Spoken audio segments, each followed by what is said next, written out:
When the Firbolgs met the invading Tuatha De Danann, Irish men were playing hurling. That was in the 13th century BC. A description of Cuchulainn playing hurling, written in the 9th century AD, uses words that are still in use today to describe the game. Uman, come on, Lihrod, Boira. But by the 16th century, the game was starting to disappear. In the English settlements throughout the country, hurling had been outlawed.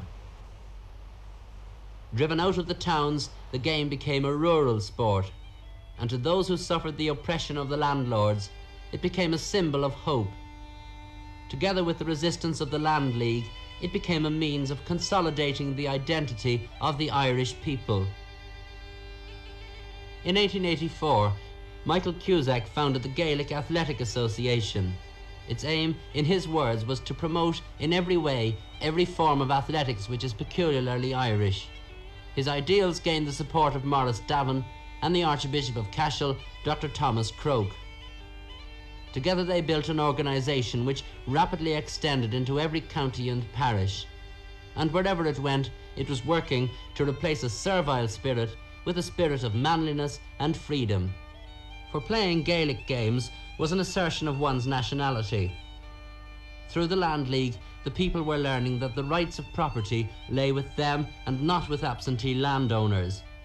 The GAA built upon this new awareness and established a sense of pride, not simply in the nation, but perhaps of more consequences at local level. This great achievement of the GAA became apparent after 1916 with the success of Sinn Féin in the general election of 1918. The new leaders, men such as Eamon de Valera and Michael Collins, saw this and recognised the value of working closely with the association. The GAA was now a great organisation. Where once it had been the symbol of bitter resistance, it now became the substance of sweet victory. In the 20s and 30s, the games boomed. Newspapers, which once had given them one or two short paragraphs, now began to devote whole pages to the reporting of the games. At All-Ireland final after All-Ireland final, new records were set for attendances. Even during the years of the Second World War, the GAA remained strong. The continued power and influence of this great national organisation seemed assured. And yet, a change was taking place. A new Ireland was being born. But unlike 40 years ago, this birth was quiet and almost unnoticed. Yet the changes it brought were probably as far-reaching, certainly for the GAA, which saw the last days of its greatness in the 50s. It was in Dublin that this greatness was most apparent, culminating in a great All-Ireland victory in 1958. Captain of the Dublin team was Kevin Heffernan. How does interest in Gaelic games in the city today compare with that period? Well, there's a tremendous difference. I think there's a terrible decline in the interest. For instance, last Sunday we played a National League match against Armagh in Croke Park and we had barely a handful of supporters, whereas 10 years ago in 58 we'd have a veritable cavalcade of people following us down the country in the heart of winter to see our games. The games were a topic of conversation, a normal topic of conversation among almost everybody in the town. Now, virtually nobody talks about Gaelic games. But what about Gaelic games in the schools? Well, in the schools, at the earlier ages, there's no decline in the numbers playing. As a matter of fact, if anything, they're increasing.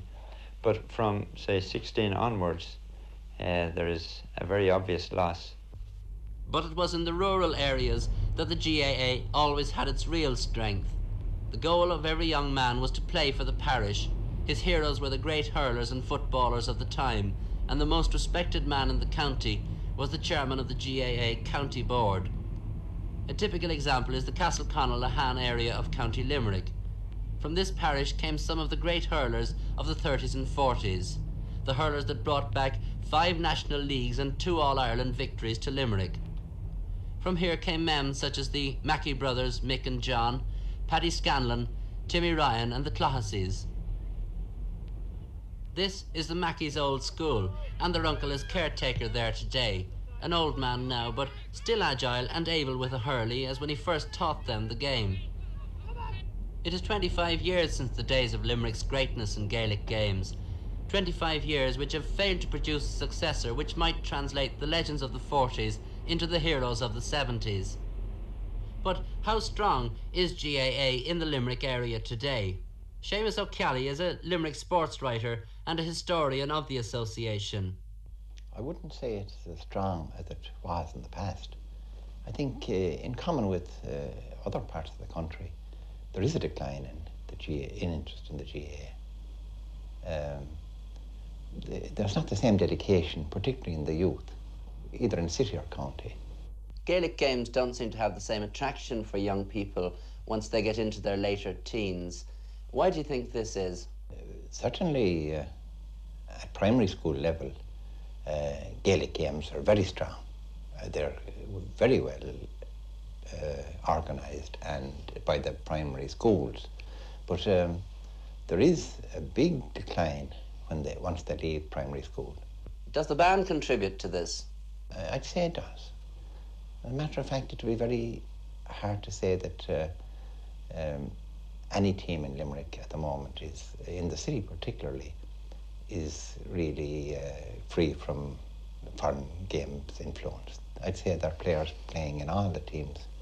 You mean the ban is not adhered to really by any club in the area? I don't think the clubs would be there if they